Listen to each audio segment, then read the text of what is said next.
আমি নামাজি হইতে চাই, কিন্তু প্রতিদিন ওয়াদা করি আগামীকাল থেকে নামাজ পড়বো, কিন্তু পড়া হয় না, এমত অবস্থা আমার করণীয় কি?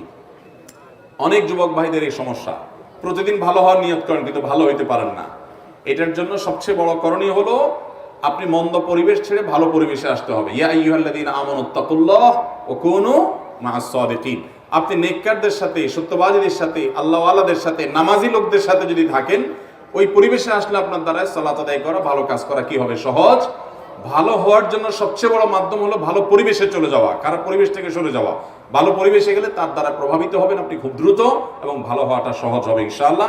সেই সাথে আল্লাহর কাছে কায়মান বাক্যে ইস্তেগফার করতে হবে। এবং ভালো কাজ কোনোভাবেই করতে পারছেন না, কোনোভাবে আপনার অন্তর বিগলিত হয় না, আপনার ভয় পাওয়া উচিত। জাহান্নামের জন্য আপনি প্রস্তুত হয়েছেন কিনা? আল্লাহ বলেছেন, লাকাদ যারা'না লিজাহান্নামা কাসীরাম মিনাল জিন্নি ওয়াল ইনস লাহুম কুলুবুন লা ইয়াফকাহুনা বিহা ওয়া লাহুম আ'য়ুনুন লা ইবসিরুনা বিহা ওয়া লাহুম আযানুন লা ইয়াসমাউনা বিহা উলাইকা কাল আনআম বাল হুম আদাল। কিছু লোককে আমি জাহান্নামের জন্যই তৈরি করেছি। খুব ভয়ঙ্কর কথা। আল্লাহ বলেছেন, কিছু লোককে তৈরি করেছি আমি জাহান্নামের জন্য। তাদের মার্কা কি?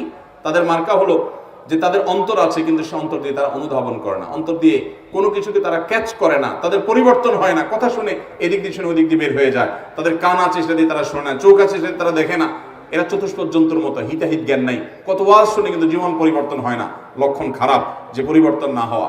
আর যদি পরিবর্তন হয়, অন্তর বিগলিত হয়, লক্ষণ ভালো ইনশাআল্লাহ বিইذনিল্লাহ।